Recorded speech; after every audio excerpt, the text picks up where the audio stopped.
your body changes, your thoughts change, your mind changes, your positions, your titles, your relationships, your possessions, your locations, everything about your genetic structure changes. Everything about you throughout your life changes except for one thing. There's something that is like the VIN number on a person, Yeah. and that is the awareness of the changes.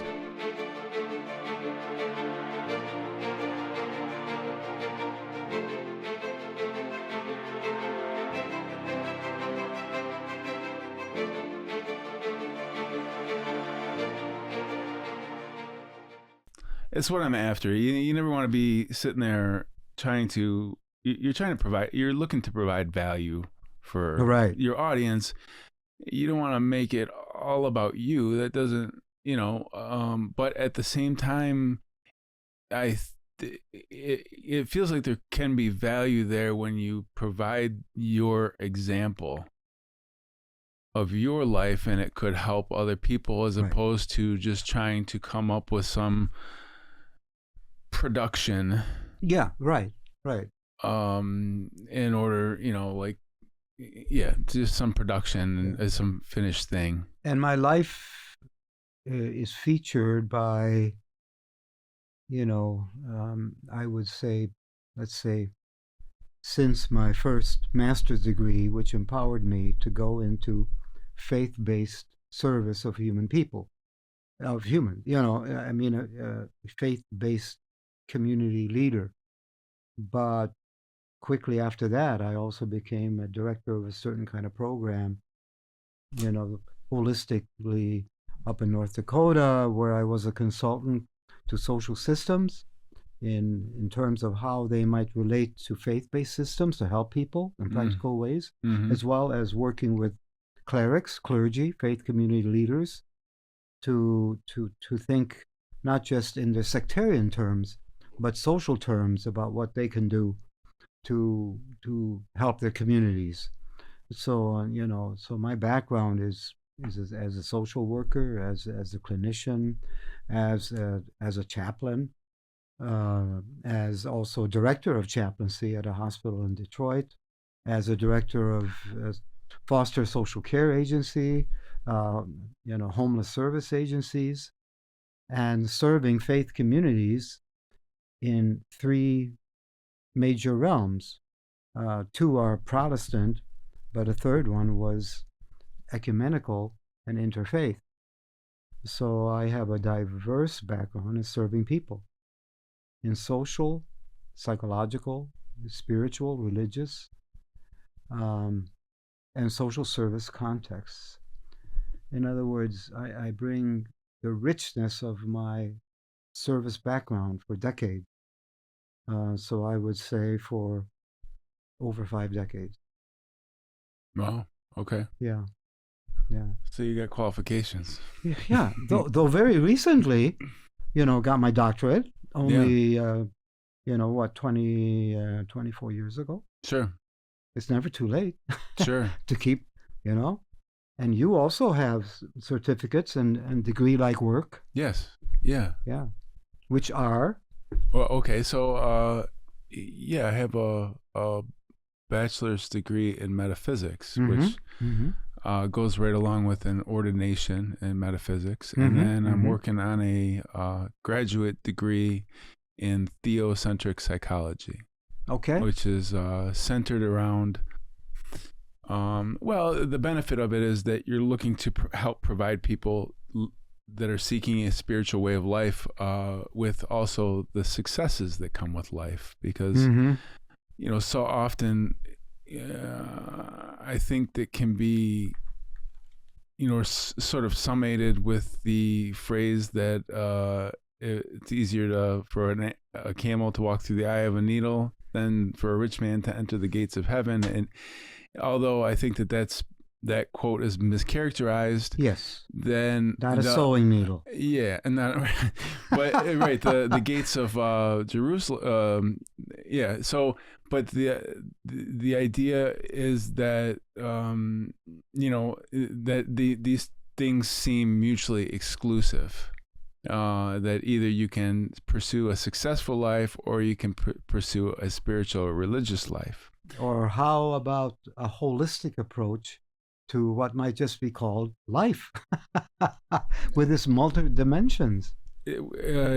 Well, absolutely. Yeah. So correct me if I'm wrong here. I think that the idea or that phrase about a camel through the eye of a needle, and I can't remember the city. Maybe it is Jerusalem, and it's supposed to be where like a camel, to get through the gates, they had to take the bags off of the camel.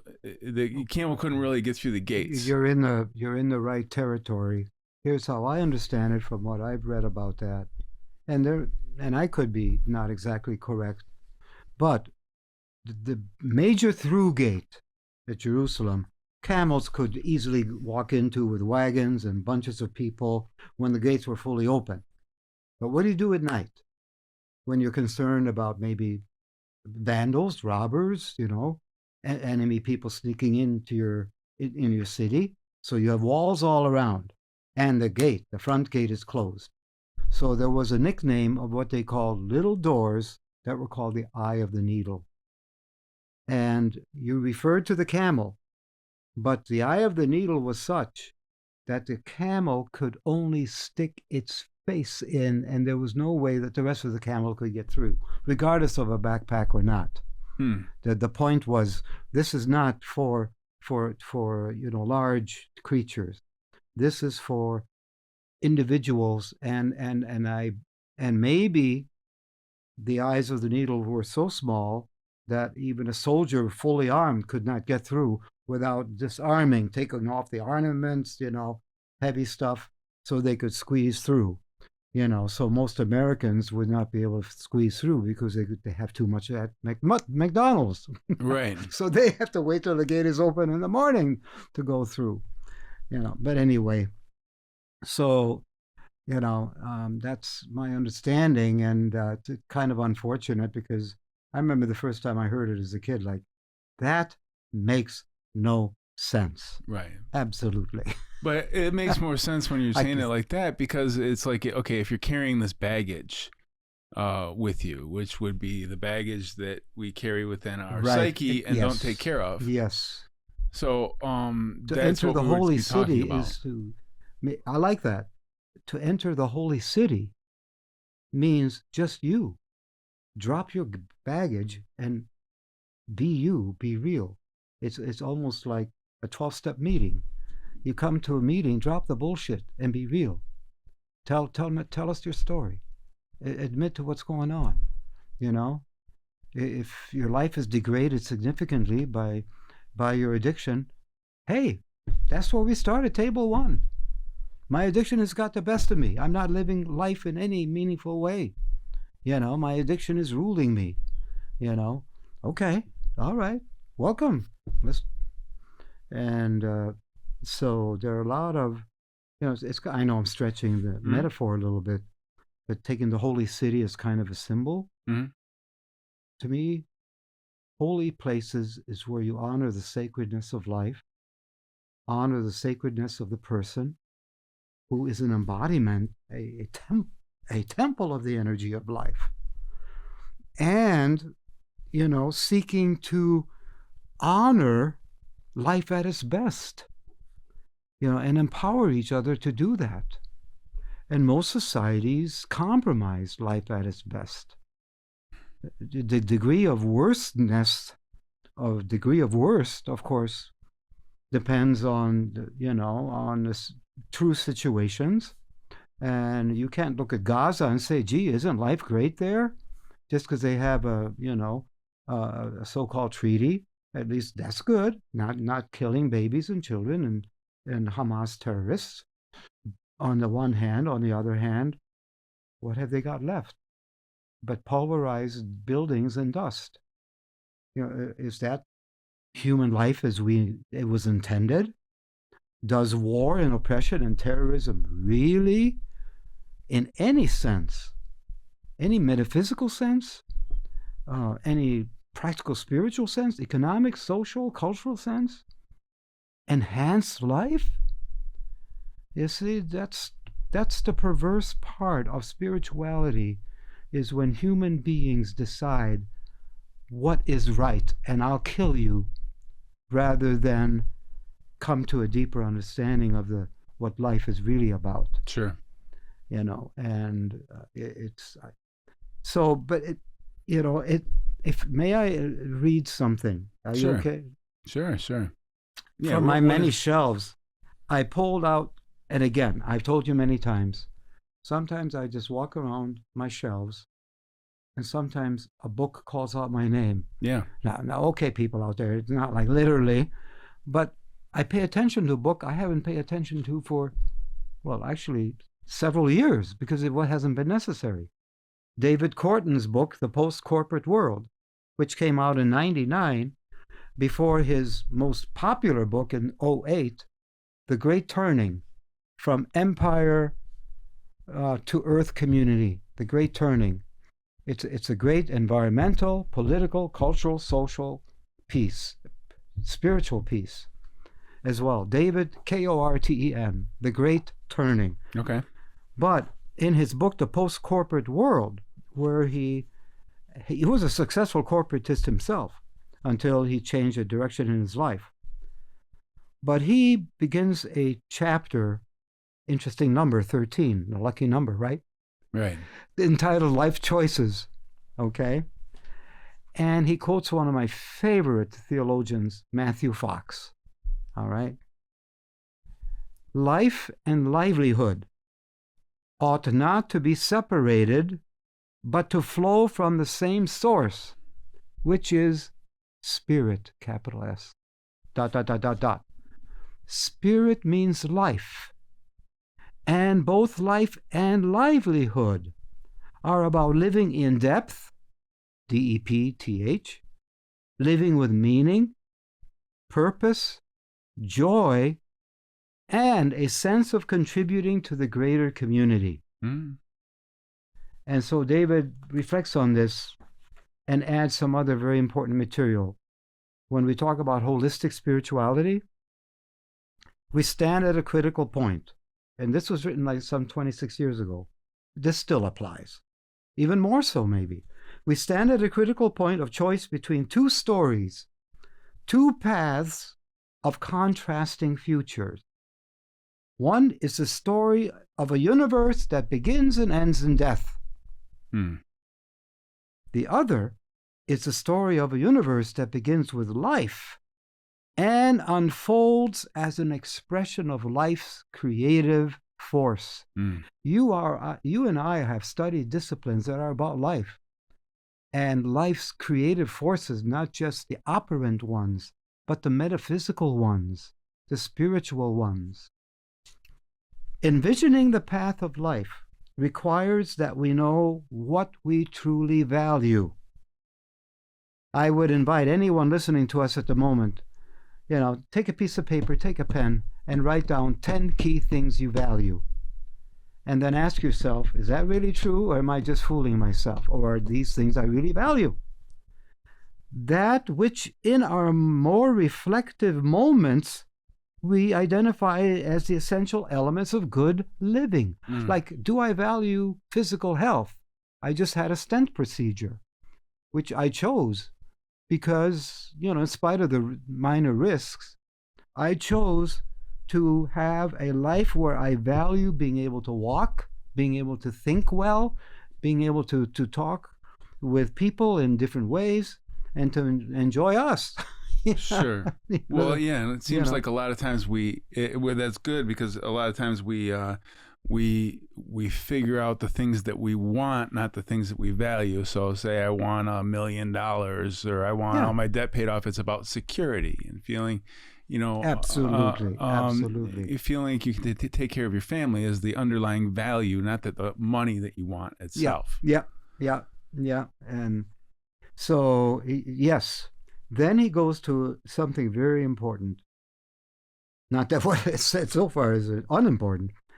Alisa Gravitz, it's a name of the executive director of what then was Co-op America, a membership organization focused on the positive use of economic power. Spirituality and economics go together because it is about, how we do life together. Observes that people most everywhere, when asked about these essential elements of good living, they come up with much the same list, okay? And it's the list of 7, one of which you touched on in your comment. A secure means of livelihood that provides for our basic material needs while earning us a place of respect in our community. Number 1 of 7.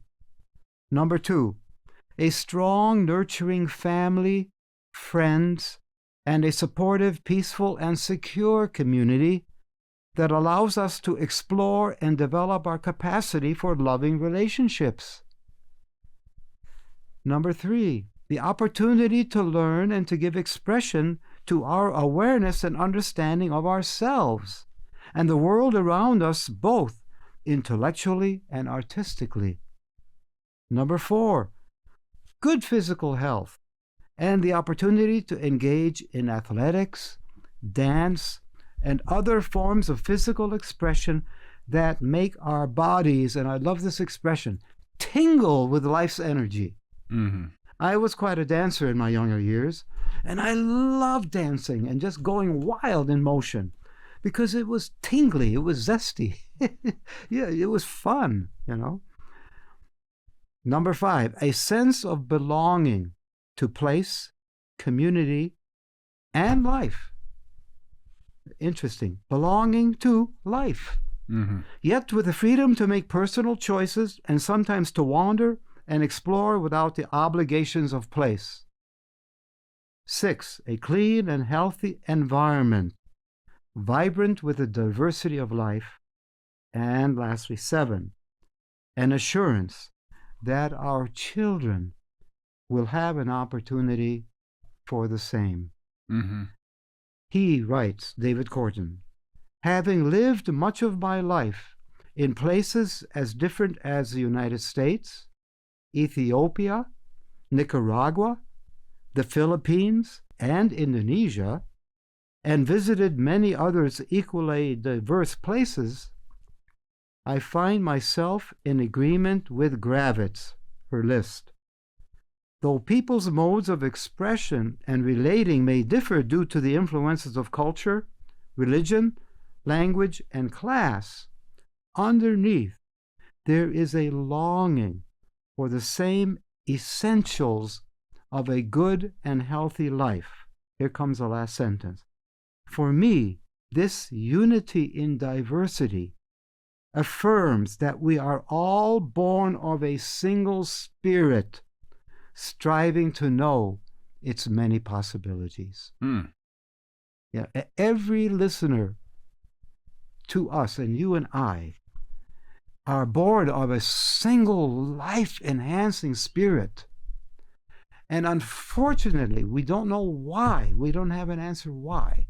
There is a counterforce against life, and that counterforce, which Jürgen Moltmann, a Christian theologian of note, the theologian of hope, said, death dealing. We have a choice as human beings. Do we do what's life-giving and life-enhancing, or do we do with what is death-dealing and death-enhancing? Mm-hmm. And unfortunately, we humans do both. We do what's life-enhancing. How many life-saving operations are happening right now, Eric? Oh, many. This very moment. Yeah, many. And in how many places is death happening? In many places. Yeah. Spirituality is not a rosy, flowery, let's float in the clouds world. Right. Spirituality is a real force in our lives. The question is it life-giving spirit, or is it a death-dealing demonic spirit? Mm-hmm. I know that's quite Wow. mindful. Well, I mean, I could go with the last thing I was thinking about was the I can't remember how you phrased it, the opponent. Which happens, uh, of course, in life. You have this adversarial spirit about you in everything that we encounter, and That's right. and then we have this, of course, within our own consciousness, where a house is divided amongst, or how do you say that? A house Divided against itself will fall. divided against itself, and that describes I think the vast majority of the human population within their own psyche. And I think I think the outer adversarial force is a reflection of the inner, is my take on that, and which I'm obviously not the first person to say that. It's just what I subscribe to, and I think my this wasn't always my take on this, but because I certainly have gone through life to well, this wasn't always my take on this, where you can see in the areas of life where it is your struggles which cause the growth and evolution of the human being. That's right. At the very surface levels and at the level of the soul, the deep inside of yourself. And I would say that, probably if it's the areas that I can see, that's why it's like that. Probably all the way back to the deep parts, deeper than I can understand or recognize, that is the case, or something to that effect. So, and I know, like I was about to say, I certainly did not always see it that way. It was there was very much the vast majority of my life was, why is this happening to me? Everybody else's life is so much better than mine. And how do you attribute this shift, growth, from what you were and to what you now are? Well, I wish I could say it in more of a scientific, I don't know, pragmatic sort of way, but it is definitely very clear to me that there was this recognition where I shifted. It was even a logical progression. It was at all levels, because the logic had to be satisfied, but there was a logical progression that led me to, existence is in it with me. Like everything that comes, there isn't, in a manner of speaking, there isn't anybody else out there. There's myself, and there's existence. There's God, there's the creator. There is me. And, and I like this way of looking at it. When I am giving, cause you're, without going into all the ways, the examples, you want to be more like the creator, so you want to be giving, like the sun just shines. Absolutely. Generosity and giving are wired into the happy human being. Yeah, and so that when I like this way of looking at it, that when I'm giving to the world. I'm giving to Olaf. I'm giving to, I'm being like the creator. I'm giving. I'm being like the sun. I'm being like, whatever. Well, this podcast is your baby. It's a form of giving me, the opportunity to share at this kind of unusual material that isn't typically out there. Yeah, absolutely. Well, and then when I'm receiving, I'm not receiving from the world. I'm receiving from the creator. Yes, an intrinsic sense of satisfying the creative life process that's ongoing. Right. So we were talking about this the other day with a friend, and he said, well, what if, this is how this occurred to me, is that, again, I'm not the first person to come up with this, but this is what I subscribe to. So, is that he said, well, what if you do work and then they don't pay you?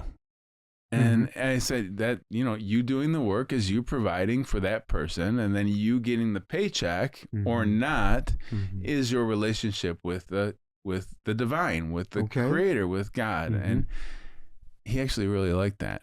And it was one of the moments where I was like, we kind of both looked at each other like, hey, wait a minute.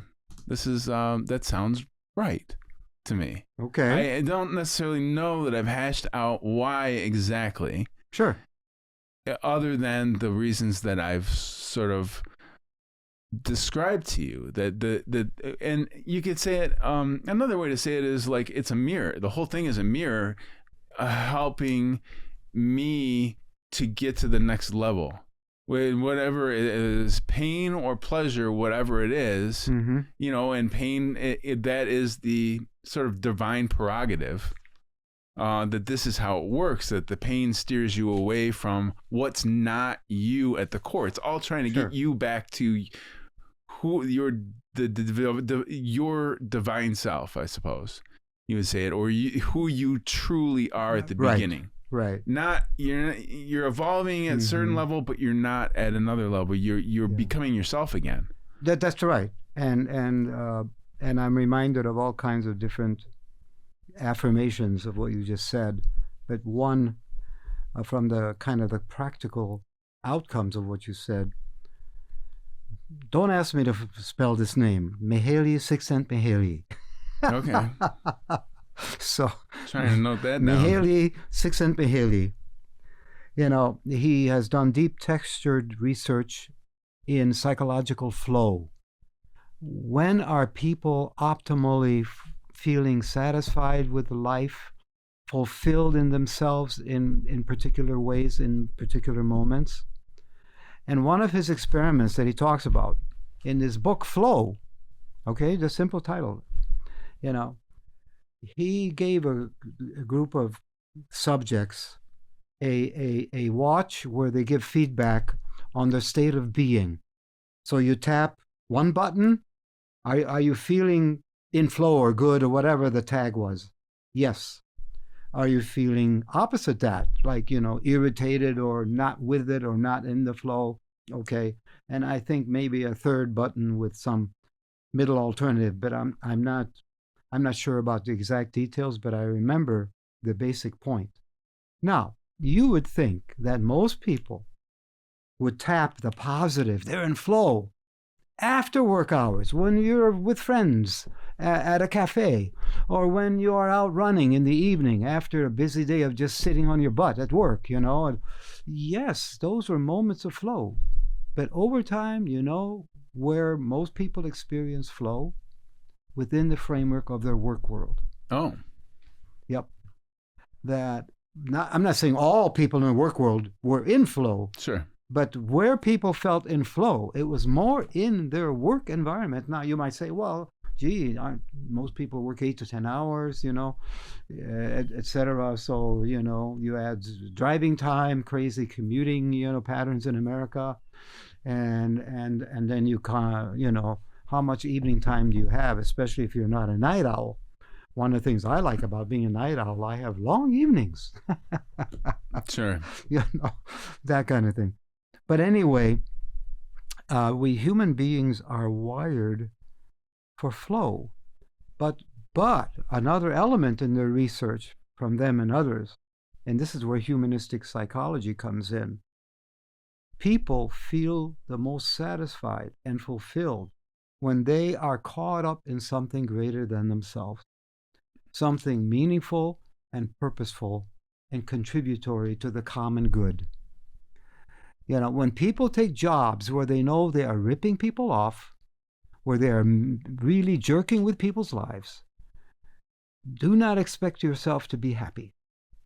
That's a psychological rule. This is not like a religious judgment. God's going to get you because you are ripping people off and you know it. No. But your soul knows, your psyche knows, your conscience knows. And so don't be surprised if you go into compensatory, addictive means of escaping the truth of yourself and the truth of your life. Because one of the things that's essential to living life to the full is living it in truth.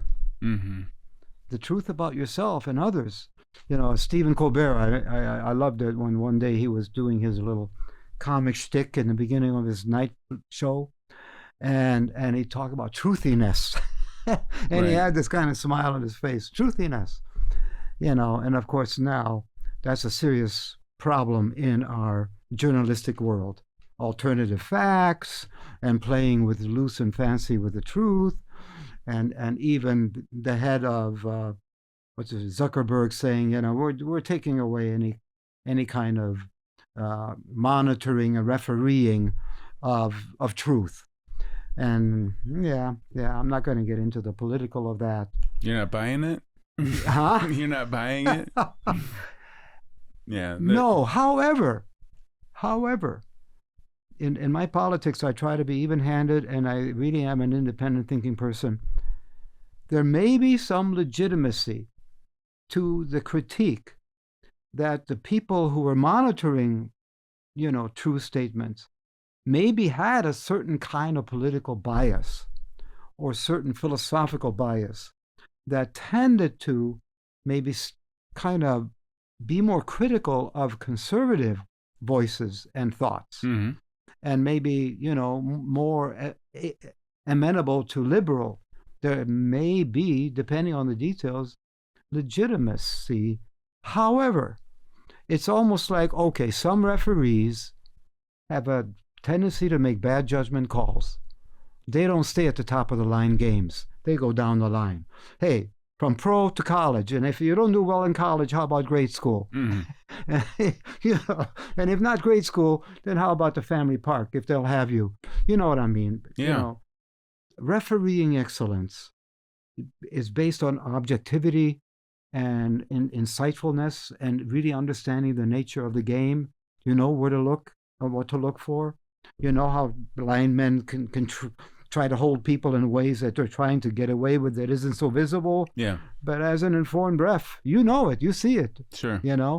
And so, I believe that Zuckerberg would have done much better to be truthful and say, I don't like the bias against conservative voice people that I perceive. Mm-hmm. And as a CEO, I'm responsible to see that there's a shift in this toward better reffing. But to get rid of all refereeing, no, let the football players decide themselves what works. Let the football players decide, hey, if I rip off your helmet, that's okay because I haven't ripped off your eyes. Well, when you stop ripping off eyes, how about ripping off your head? And let's have football become a bloody gladiatorial game. Is that what we want? I mean, I know I'm talking extreme. No, I know. Well, I think that at this point, what will happen is the market will decide because you're saying the people. The people, yeah. So, I understand what you're saying there because there is problems on the other extreme of that. Now, he went on the Joe Rogan program and he admitted that the Biden administration had been pushing them for censorship, especially during COVID. Mm-hmm. I'm not sure if that's what you're referring to, but no, I wasn't thinking COVID. So he came on and admitted that, and he's saying they were calling and yelling and screaming at us and swearing at us and telling us we had to do this or else. And then Trump came on the other day and said we're done with the censorship. There's no government censorship pushing the media. Who knows, how that will play out exactly. But I think so. Taking that for face value, though. Then what happens is that the users essentially decide whether or not they are satisfied with the product because Facebook still has every right to censor its stuff. It doesn't have to comply with because the government says don't censor. They were not going to censor. Facebook can still censor all it wants. It has every right to do that.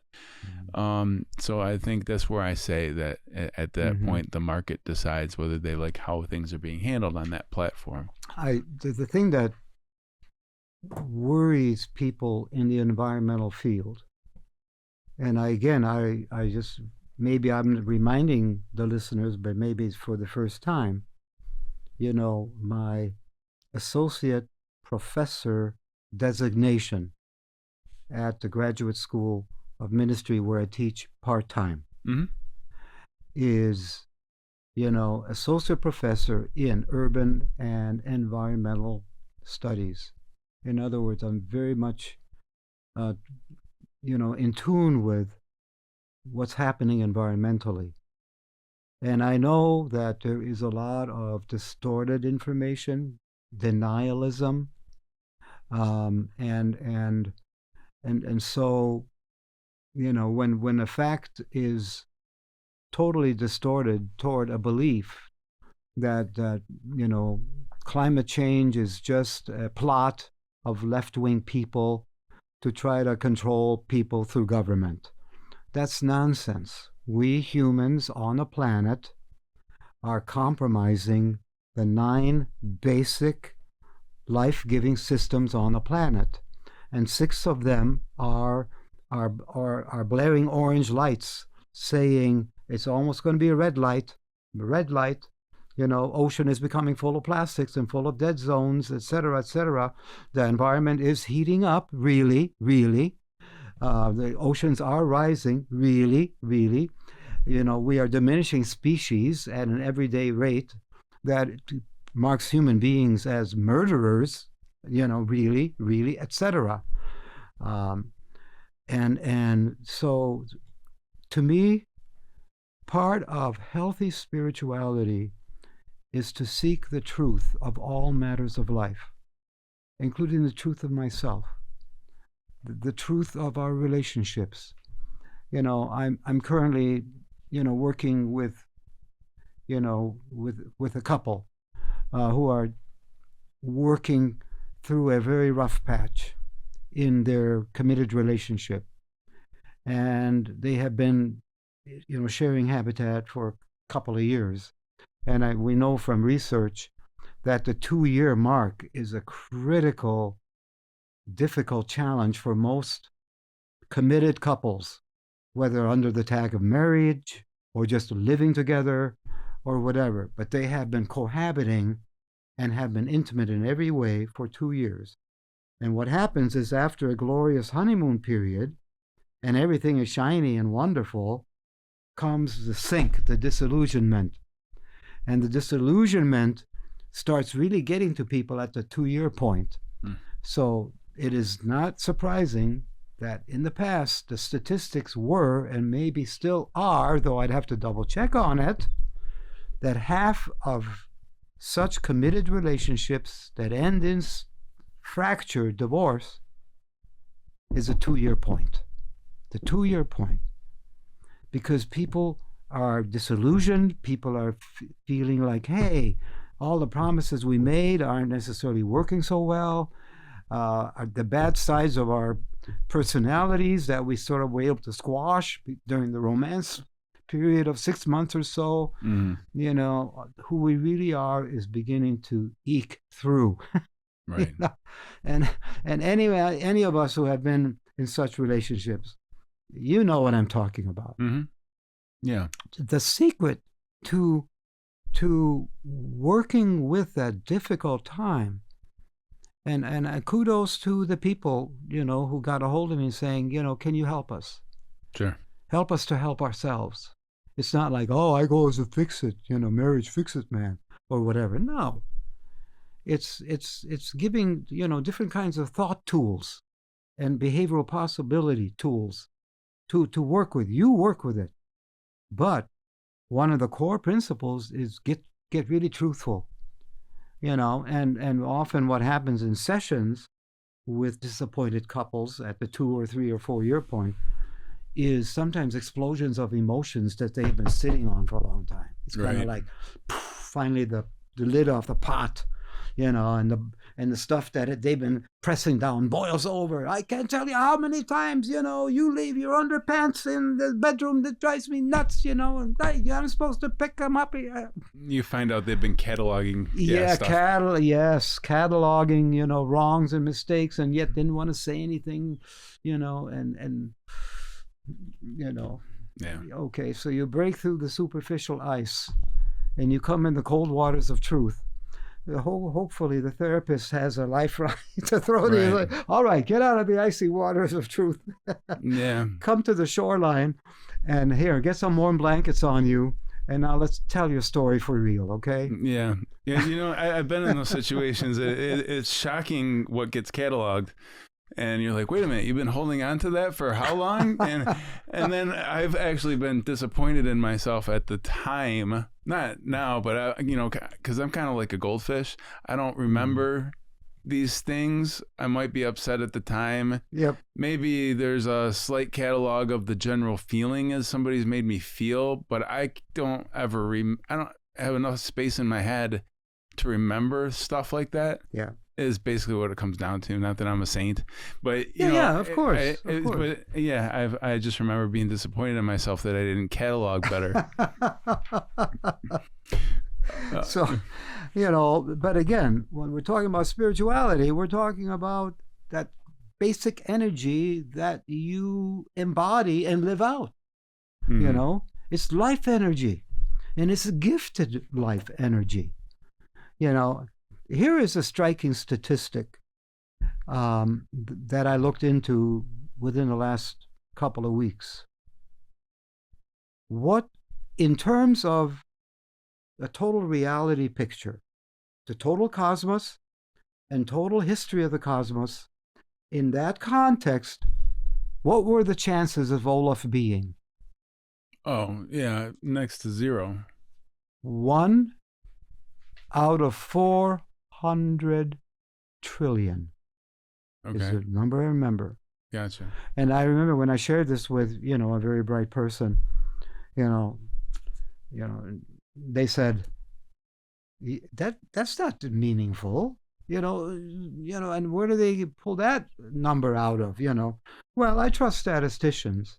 Yes, it's kind of a theoretical number. But on the other hand, assuming that is really true, what does that say about your significance, Eric? And what does that say about my significance, Eric? Mm-hmm. That in the context of the totality of existence, there was 1 out of 400 trillion chances that you would be and be here now. Mm-hmm. And I would be and be here now. And that to me underscores the incredible statistical miracle, statistical sacredness of every individual. But you know what happens? Because we human beings can make babies so easily and cheaply, we lose that sense of the significance of each life. And maybe at the moment of birth, no matter what the awful setting is, a child is born, something special happens to the humans around her or him for a little bit. Mm-hmm. I've had, when I was a step 3 day, when I was a spirituality director at the Sacred Heart Rehab Center in Detroit, when it was many, many years ago. Okay. And a third step counselor, so many people who came to my office at that treatment center, an inpatient treatment center, would say, I don't know about higher power. I don't know what they're talking about. Some people say it's like electricity, and I'm trying to understand higher power. So basically my method was, go to your experience and think about this. Do you ever remember a moment when you felt a special awe, a sense of awe, or a special something that was beyond your ordinary world, your ordinary thinking and feeling, that it had like a transcendent feeling? You know what I mean? And one of those that came up now and then was, when I witnessed the birth of my baby. They had the privilege of being in the birth room when their partner birthed a baby. A magical, sacred moment, intrinsically sacred, because life came out crying and looking beautiful. Sure. And so the value of every human being to express the energy of spirit, a life-giving energy that is not dropped all over the universe in crowded abundance. It's not like a U of M or Spartan, football game. Mm-hmm. How many Michigan stadiums would it take to equalize 1 out of 400 trillion? I'm not going to go there. But because we birth babies so easily, we can mistreat them a few days when they're out of the hospital. We forget the sacredness. We lose a sense of awe, maybe, unless we are healthy, loving, spiritual-oriented, life-affirming parents who take on the responsibility to raise their infant well. And I am so grateful that I was a baby in the hands of people who said, this infant boy, we're going to take care of well. And my mother was mentally ill, so she did not take care of me in the full terms that a healthy mother would have. Sure. And hence I'm in the field of psychology to figure it all out. It's interesting how things like that push you in a certain direction. Isn't it? Yeah. I mean, she was paranoid schiz, seriously. And that became a fracture in our relationship. Mm-hmm. It only went so far, kind of up until through the second grade. And then it was gradual cutoff, gradual distancing, gradual, love, hate, gradual, Yeah. And I realize in retrospect, I lost so much by not having a mother who in herself could not be a healthy person because she was so inflicted by this biochemical condition that in her day, the mental health profession, psychiatric profession, did not handle very well. Mm-hmm. Paranoid schiz. No. Right. So, yeah. Yeah, well, yeah, it's interesting how things like that push us. On the surface level, for me, that pushed me in this direction was alcoholism, but really below that was dealing with other things. And yes. We all have our issues with our parents. I'm not gonna. It's not like that. But it's more. I feel like I came in with unworthiness and that was gifted to me. That was my blessing. Is so that I could have that to overcome, so that I could become who I was meant to be. Yes. And that would be the deepest level of how I understand, the difficulties that I've addressed in my own life. Yeah. And it has pushed me in this direction. And then, you start trying to you start working towards addressing your own things because they're too big to ignore or gloss over. Mm-hmm. And then you go, oh, wait, this is good stuff. Other people need to know this. Yes. Yes. It's wonderful stuff. Which is so cool at your point in this life, because we are meant to grow and become ever more capacitated to more powerfully make a difference in people's lives. Mm-hmm. And it kind of reminds me of a developmental model by a cultural anthropologist, Ortega de Gasset, who marked out the life of people this way in our culture. He said this: the first 15 years is childhood. When I think about me through age 15, if I'm honest, I was pretty much a child. I like to believe I was so adult at 14 and 15, but really, Then the next 15 years, 16 to 30. Youth. Interesting, the first 30 years, childhood and youth. Then 30 to 45, designated as emergence. emergence. Emergence. In other words, hopefully you're developing as a healthy human being. You have figured out who you are in stage of youth. You have started making commitments and alliances in your work world, in your interpersonal world, familial world, your love world, and so you're beginning to emerge into society as a player, as someone who is worth paying attention to as a contributor to society. That's the ideal. And then age 45 to 60, he marks out as dominance. And he doesn't mean you become a dominator, a terrible boss, a heavy-handed boss.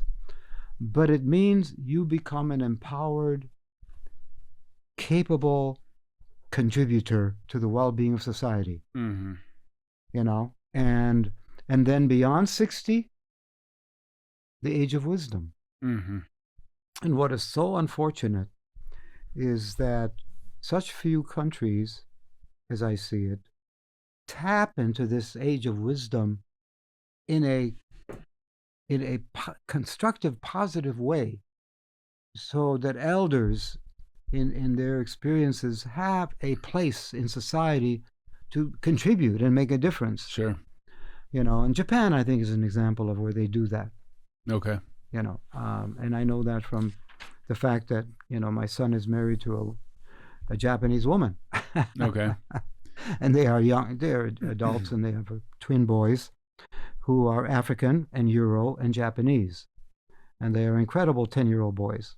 Incredible. Just smart and athletic and A students and, you know, and swimmers and good soccer ball players, et cetera, Mm-hmm. you know. The Renaissance boys. Sure. Mind, body, spirit, you know. I mean, Right.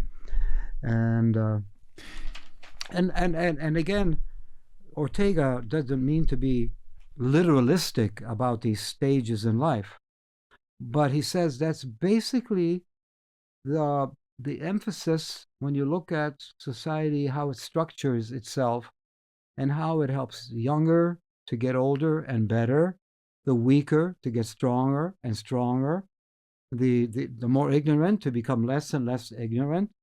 In other words, the power of continued learning. Mm-hmm. And not just formal education. Sure. But learning from each other, learning on the job, you know. You mentioned about the higher power. I like your example. It's much more. I had the hardest problem with the higher power thing, and I know I wasn't the only one. No. Not, you know, because my issue was with it more as I was figuring out about, you know, I always subscribed, or at the time believed,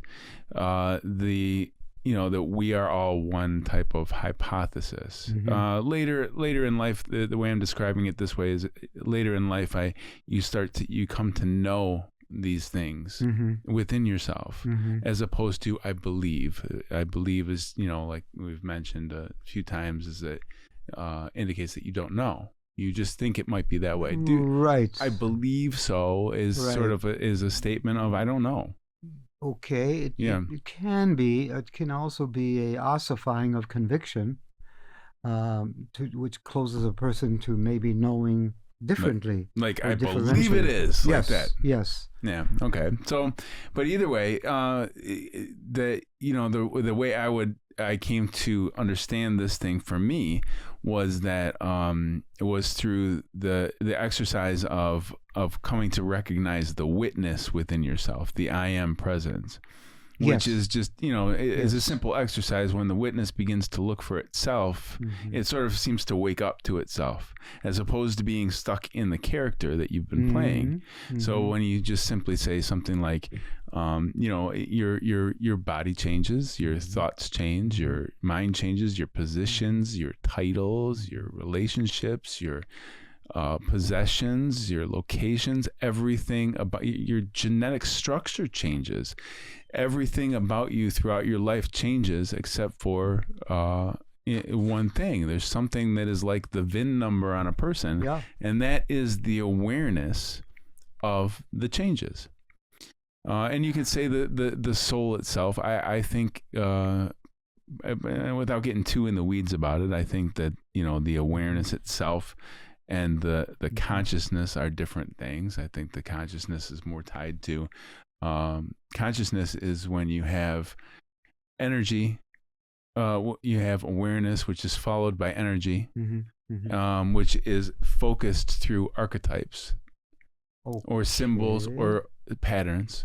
And Right, I believe right. that this amalgamation is where consciousness begins itself. Where these are, what is it when you get caught up in the wording, but I feel that, as we start to look at these things more and understand them a little bit more, that we can start to discern differences here instead of just saying, oh, there's awareness and consciousness. It's the same old thing. Well, okay. So, but as we start to look into it more, we can make discernments about the categories.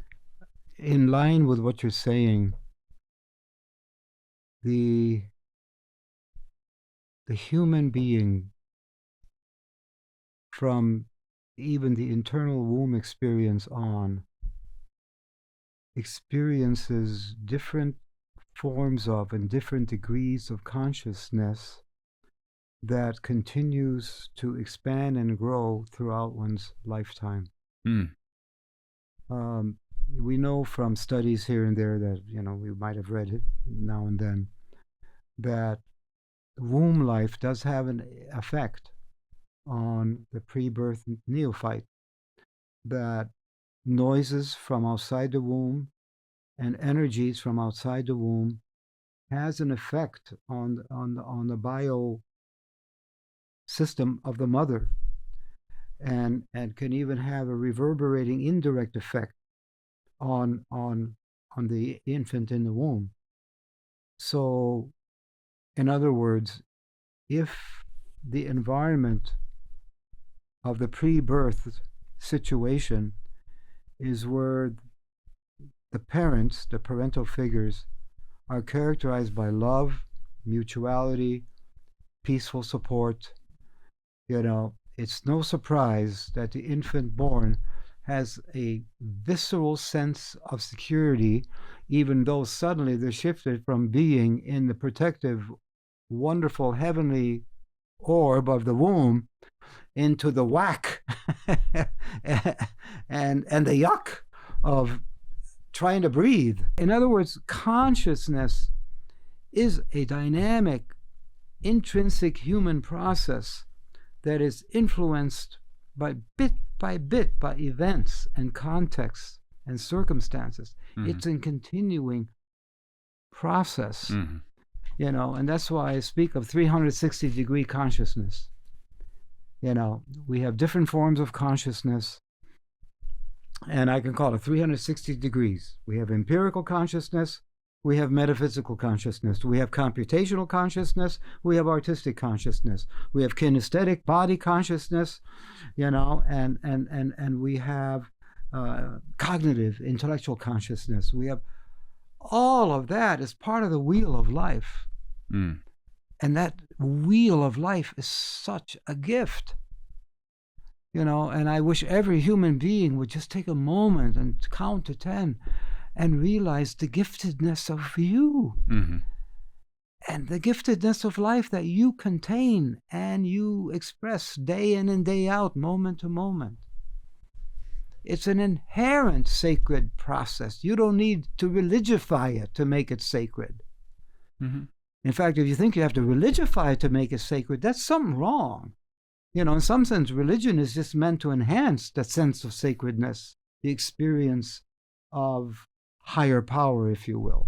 Yeah, I'm not one for religion at all. I know. It's a distortion as far as I'm concerned, but I definitely think that you can go to spiritual texts and the peaceful people that you came before you in order to help put context to your experience. And I also know, good religions, what religion can do positively for people. But going back to the analogy we spoke of last time, you spoke of religion as a bad insurance policy. Oh, yeah. Religion is a bad life insurance I get that. agent. And yet I also countered by saying, but there's also religion as good insurance policy. But what do I mean, good insurance of what? Helping to shape human beings who live life with purpose and goodness and generosity and gratitude. In other words, the purpose of religion is to draw out the best of humanity.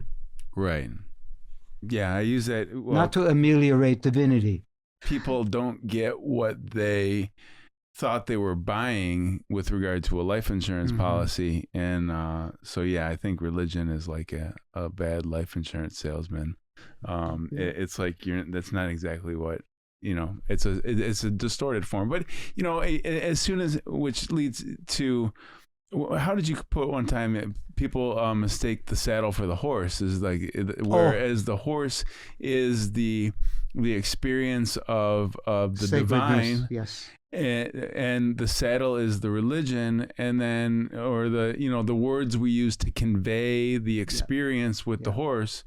And then what ends up happening is that people get caught up in the religion of it, the saddle of it, and you could put the saddle on a fence, and if you go sit on the saddle when it's on the fence, and pretend like you're riding the fence, you're not riding the horse. Yeah, that's right. That's a metaphor I have used in basic spiritual workshops. Mm-hmm. And I begin by asking people, how many of you have ridden a horse? Many hands go up, including mine.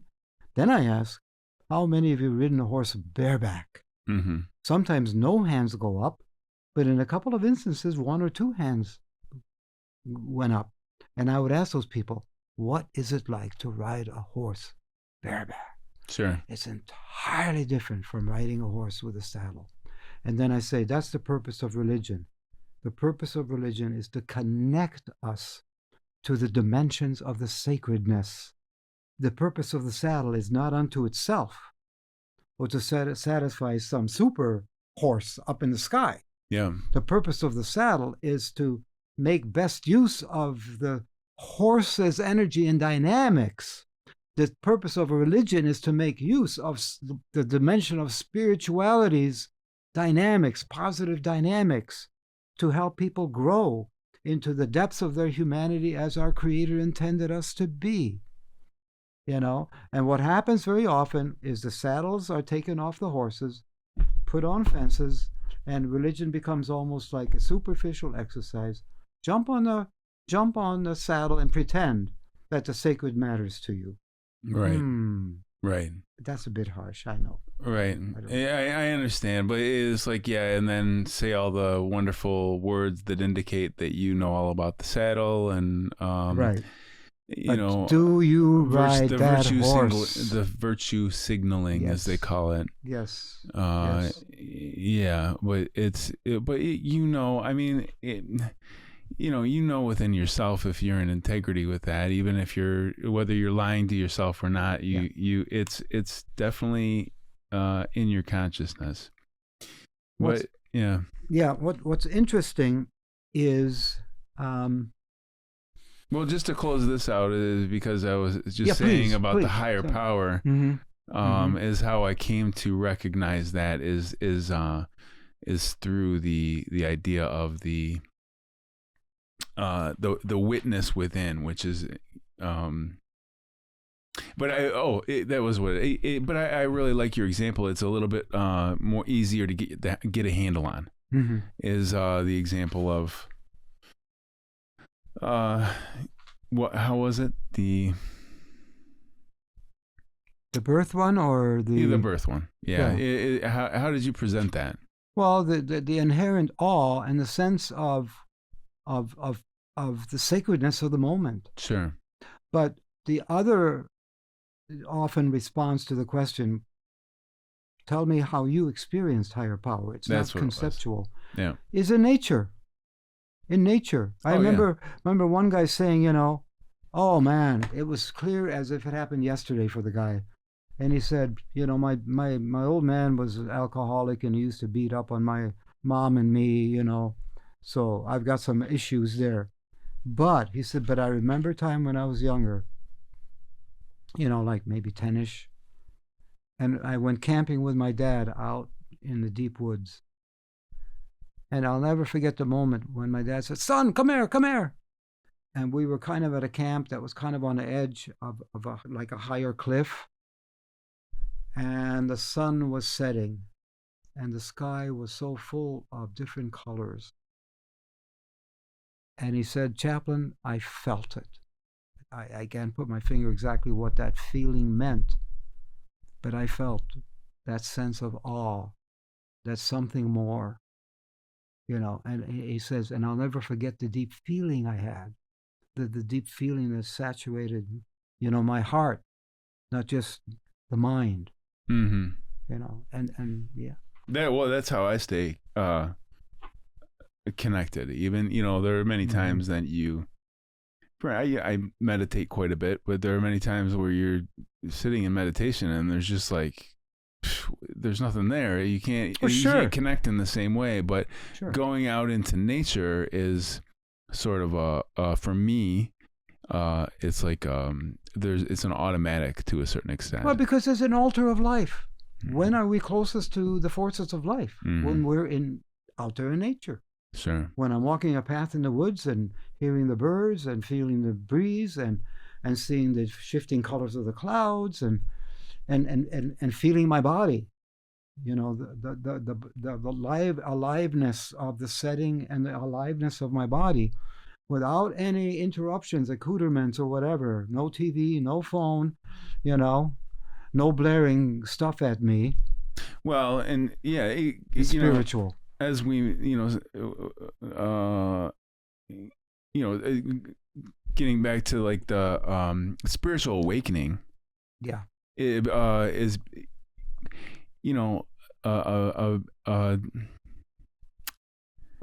a fundamental aspect of the spiritual awakening is to be able to step out of the character and be able to witness what's happening within your consciousness. Yes. It's like you have said many times, and I was going to jump on that earlier, and that is spirituality awakens that transcendent core within oneself that I characterize as the I am.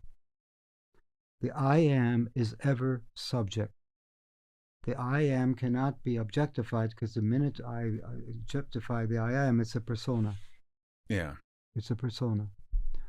And personas are important, meaning my operant self, appropriate to the role and the social setting. Like, you are not my lover, so I'm not behaving with you like I would, with a loving partner. And that's appropriate. My persona here is podcast partner. We share some pretty personal stuff, but not in the same way as I am with a loving partner, But the way I am with a loving partner better not be the way I am with my granddaughter, who is, 20 years old, in college, I love her appropriate to the persona of being a grandfather. Right. And that means I can hug her. That means we can have a heart-to-heart talk, but not the same way as anyone who she would consider her lover. Right. In other words, we are different personas appropriate to the different social circumstances we're in. This is symbolic interactionism from social psychology, a model that I ascribe to, But we are not simply a composite of personas. A lot of people lose their core self because they are stuck with their personas, or they choose one persona over all of the others. And whereas the core I am is not subject to the personas, but is the energizer of how I am in and through the persona. So hopefully what comes through with us is the same kind of intent to give and to offer as I do with my friends in appropriate ways, as I do with my grandchildren in appropriate ways, as I do with, intimate others in my life, It's this, in some sense, the same I am. But it's not the same in terms of you can name the same. I am is a verb. Olaf is, yes, a composite of personas, but Olaf is an ever open, moment by moment, in the power of now, Eckhart Tolle, to the I am. And the sense I have of this is this mirrors the sacred I am. Sure. Because as I said last time, in biblical understanding via Exodus, the book of Exodus, Yahweh is a verb, not a noun. Yeah. Well, so I am. I am being what I am being. I'm doing That's the what I'm nature of doing. it. Yeah. And I'm doing what I'm doing.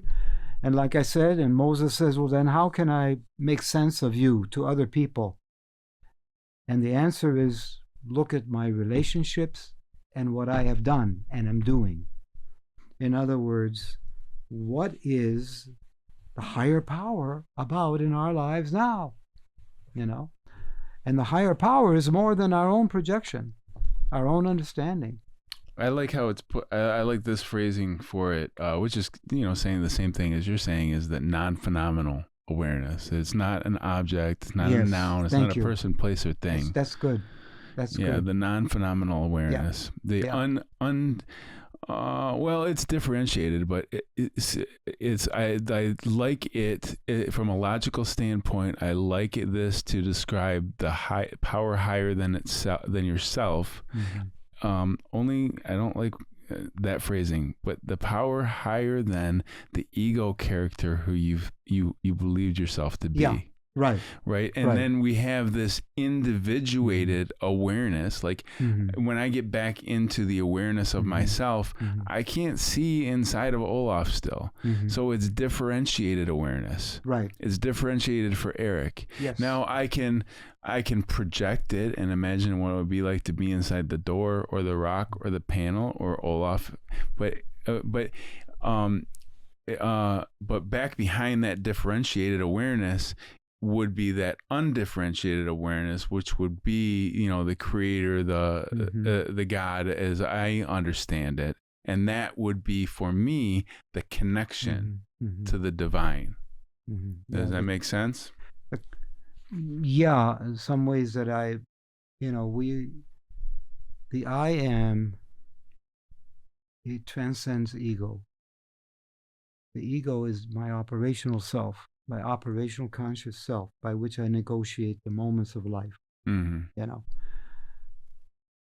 I am is that sacred constant that is at the center of me, which, when it is not encumbered with all kinds of barnacles, and in some sense the barnacles of addiction, the barnacles of shame and unforgiven guilt, an ego can become, so loaded with barnacles that there's no way to get to the I am. But once we get rid of these barnacles and start getting clear about the nature of being human, as this doctor writes about in his book Spirit, which I've mentioned before, gradually we come to a seventh sense beyond the six senses. The six senses are linked to body and mind. The seventh sense, as Kornhaber puts it, is the spiritual sense. And that spiritual sense is beyond words. It is of another dimension of connectivity. And I feel it. And some people might say that is the transcendent experience where the Holy Spirit and your human spirit are in sync, like the yin-yang symbol. If someone were to artistically draw that moment when I feel like I'm in sync with the sacred, the best illustration of that experience would be the yin-yang. On the one hand, it's unitary. I and the sacred are one, and yet at the same time it's differentiated, like the yin-yang symbol. And it is through the differentiation that I can appreciate the unity, and vice versa. The sacred spirit is not a manipulative spirit. The sacred spirit is the heart of life energizing spirit. The sacredness is for the sake of life. Sacredness is there for the sake of life. Religion becomes wrong when it says all of life is about satisfying some sacred entity. When that sacred entity, according to my understanding of biblical thinking and the Gospels, is no, the sacred is gifting us with life, but not just as a gift, but as a responsibility. The sacred responsibility we have as spirited people is to, again, enhance life, preserve life, enhance life. Mm-hmm. You know, it reminds me again of what we looked at last week when we looked at the list of factors, values in happiness. And the sixth value, remember, was transcendence. The other five being wisdom, courage, humanity, justice, and temperance. Mm-hmm. And under transcendence was the word spirituality, or is the word spirituality, including also appreciation of beauty and excellence, gratitude, hope, forgiveness, humor, and I love this word, zest. Zest. You know, we are created to be transcendent. We are not created to be religious. We are created to be transcendent and to mirror the transcendent creativity, communality, and love and justice. And when we do mirror that, that's when we experience the intrinsic deepest satisfaction of being human. Right. But I was looking at Google on the word transcendence, you know, and of course it points to peak experiences beyond the normal physical level, but it refers to the very highest and most holistic levels of human consciousness, which leads to behaving in ways that relates to people as ends, not as means to my agendas. So I like that phrasing there. We get barnacles on us. I think that barnacles was a swear word of SpongeBob's, and now I can see why. Those damn barnacles. Yeah.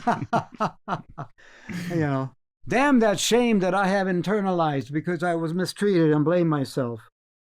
And damn that shame that, you know, that I let saturate my heart and soul for years and years, leading me to trying to kill that part of me through addiction. Well, and I think an important part of that actually is that the secondary guilt and shame of like even when you recognize that the guilt and shame, the originating guilt and shame doesn't do you any good, then you can feel guilty about still feeling the originating guilt and shame. Is that making sense? Like, oh my God, what's wrong with me? I can't let go of this. Yes. And just the very quick, without getting in the weeds about it, is the low hanging fruit, being able to go in and feel what that experience, what that barnacle in your consciousness is offering you. And you know, there's some stuff we suppress right away because we can't even handle it. And I'm not saying that if you can't handle it, you can't handle it right now, but the low hanging fruit, the stuff that you can handle, that comes up in your consciousness, and you try and really quickly shove it back down. The point is that if the spiritual awakening is, from my perspective, about addressing these things and becoming much more clear in your consciousness. Yes. And this is what it is to be awakened in this fashion. Yes. And 12-step spirituality makes very clear that essential to spiritual enlightenment, awareness, enlightenment, and growth is to work on oneself. Yeah. And to work on those snags and look at those barnacles. And one of the key drivers of addiction is shame. Shame-based identity, which essentially means I have never been comfortable being my true self. So I always presented a false self, that maybe this self will be loved. Maybe this self will be taken care of. maybe this self will be okay in other people's eyes. Right. And it never And does. it never does. Yeah. It never does. And when it never does, it just leads to a vicious vortex of demanding more and getting less and demanding more, instead of facing my own shame. And where did I learn in my soul, my body self, that you can't be you? Mm-hmm. You ain't good enough. You are a dirty worm sinner, and you have to justify yourself to make it. Right. Well, which comes back to the power higher than yourself, because the way we're putting this is that it does come back to that, needing a power higher than yourself. That's why that's such an important part of like Absolutely. the 12 steps. Yep. So now, which is taking me a while to consolidate, and maybe you have a take on this, is because I know plenty of people who don't have a not only have a problem with that power higher than yourself, but it's, are atheistic. Now, and I personally, I'm not going to tell them they're wrong. I value all perspectives. I think they're all valid perspectives. And so I would say to somebody of that nature that trust within your own consciousness, the depths of your consciousness, whether it's in meditation, or maybe, my favorite, the hallucinogenic state, where or making love, or being enraptured in some sort of joy, you come to remember the divine remembrance of the sort of the pure soul, or the clarified self, where you're not encumbered, even if only for a moment. Mm-hmm. You're not encumbered by the weight of your normal psychic ways. Right. Is to trust in that as a higher self, as a higher power. There are many different ways to voice it, poetically, analogically, pictorially, etc. Mm. But it is, it is a special kind of transcendent feeling. It has a certain, how do I say it, a uniqueness about it. It is a feeling, but it is like a transcendent feeling that is at the same time transcendent and embodied. There is a quality of almost rising to a connectivity with the sacred. What I'm sharing there with you is some material that I put together some years back, and I came across as a new version of the 12 steps. I like it. Yeah.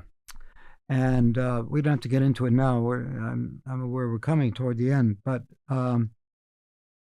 we're talking about a higher power, and it's interesting that this version of the 12 steps, which we might present sometime soon, maybe one by one, and of course I know that AA fundamentalists, as I put it, kind of object to this kind of switcheroo, that they want to stay purely to the language of the 12 and 12 book and the big book. Mm-hmm. And I understand that. I understand the concern that psychology and spirituality and other thought worlds don't co-opt, the pure message of AA. And so on the one hand, I would say to any recovering person, read the big book and take the 12 and 12 seriously. Go to meetings, absolutely. Yeah, well, and I mean, from my perspective, down the line, begin to look at alternative ways to apply the wisdom of the 12 steps in a stretched way to other transcendent understandings. Well, yeah, sure. Actually, that, yeah, I mean, personally, I'm not promoting nor denouncing AA at all. As a matter of fact, in a lot of ways, I think that goes back to, it's almost like a religion. It's almost like a bad life insurance salesman, especially how it's portrayed in the meetings. And I if it helps you, it helps you. That's wonderful. But I think it's a shame, because a good lot of my friends are I've met in programs, because such a deep, profound area of your life they also understand, and you have a brother kinship in that, and that is the biggest thing that I've gotten from AA. Besides, once you can interpret what the originating message of those steps was meant to be before it gets sort of distorted and fundamentalized in this ideology of how it's sold to you. Yeah. And once you can discern that for yourself, and I really wish that they would be more flexible. Yeah. I think even like the Catholic Church is becoming more flexible with, like we talked a couple episodes ago about how it seems as if the Jesuits are fine with talking about UFOs. So the Jesuits being from a report I got on apparently a guy that was a Jesuit. I can't remember. I can't give you a reference, but because they're fine talking about things as they truly are, not as they're idealistically presented to each other. They're looking for the truth. Yes. Not the truth as how I'm trying to feed it to you. Yeah. And again, in my opinion, my personal opinion. Yeah. I'm hoping sometime we get more into the psychotranscendence thing, but I want to just share this. This is a copy of something you got papers everywhere. You haven't seen. And you'll notice that the context of this is when I try to initiate a practical spirituality service entity. And you can see the date is the summer of 2013. What I wrote in this is something for you to read. I realize as I revisited this that in some ways this so fits our podcast adventure experiment here. You could take the first paragraph and put podcast into it, and you'll see all the rest of my self-understanding spiritually. So that's why I'm giving you that. And one of the statements I make there to start the second paragraph, my deep spiritual calling over these decades of serving people has been to empower people in ways that foster personal and relational growth, healing, and transformation. While in part I find spiritual grounding of my heart, mind, and soul in a particular faith tradition, Christian, parentheses, I am also a committed devotee, personally and professionally, of many other major faith traditions in terms of drawing from them their gems of wisdom and effective practices that also nurture and guide my spirit. One could properly say that I am both spiritual and religious. This presentation, meaning the 2013, seeks to empower others of you who relate here. But then I go into it further, so what we're doing,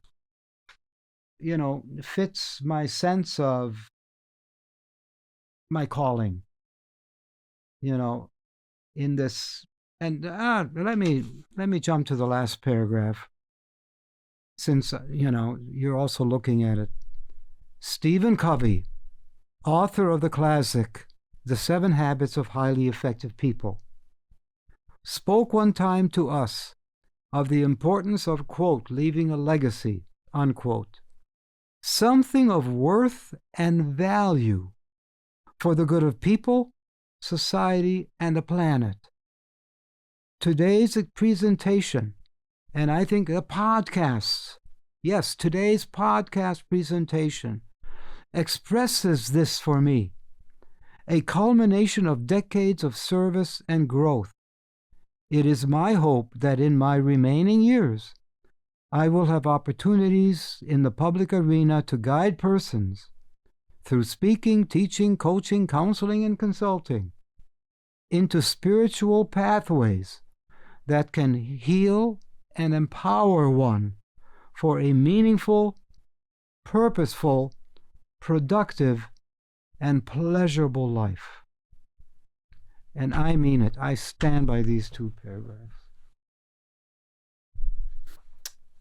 Yeah. Well, I mean, that's what this is all about. Is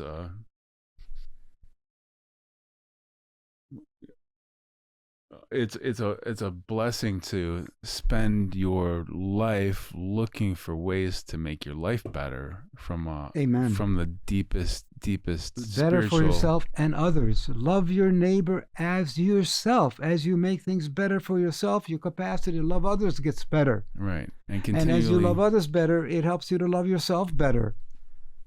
Right. And continually seek to be a good life insurance salesman. As opposed to a false life insurance salesman. Life assurance. Life assurance salesman. There you go. I'm a life assurance. I assure you, listeners, whatever few might be, that your life is such a precious, sacred gift. Mm-hmm. Please don't abuse it. Please don't misuse it. We help you to, man. Yeah, we help you to save your soul and your dough.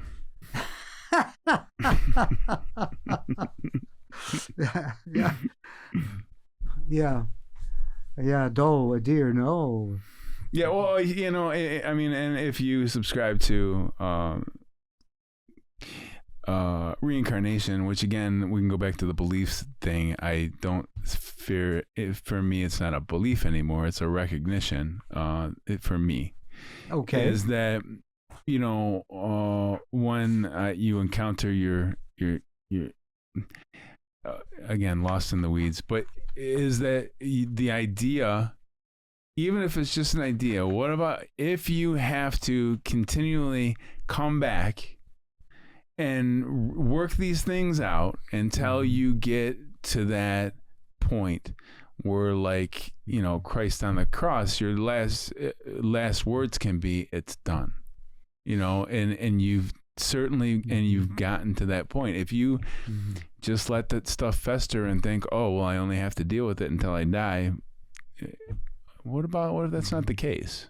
Mm-hmm. What if the idea is that, in this density of the physical world is created for the explicit purpose of working these things out, which seems to me personally, to be the case. And again, I'm not the first person to say anything like that, right, for sure. Right. And, to your point, you and I are beneficiaries of communities that have distilled over centuries what they regard as part of the truth of living life well. Mm. And you and I are disciples of those understandings. You have gone into, metaphysics. I've gone into psychospirituality, theology, and psychology combined. In some sense, we are very much, in terms of the disciplines we have studied, cousins. We're cousins. We're cousins of the dimension of spirituality. Spiritual cousins. Yeah, we're spiritual cousins. Trying to get rid of our barnacles. And I love you, cousin. I love you back, cuz. Yeah. So, all right. That's that's a good place to end, and we'll pick it back up with the spiritual awakening, among other things. Transcendence and other stuff. But the post-corporate world, folks, the happiness hypothesis, Stephen Covey's The 7 Habits of Effective People, great reads. And remember the Book of Joy. And check out SpongeBob. That's a good check out SpongeBob. Is SpongeBob a religious figure? Oh, no, we won't go there. All right.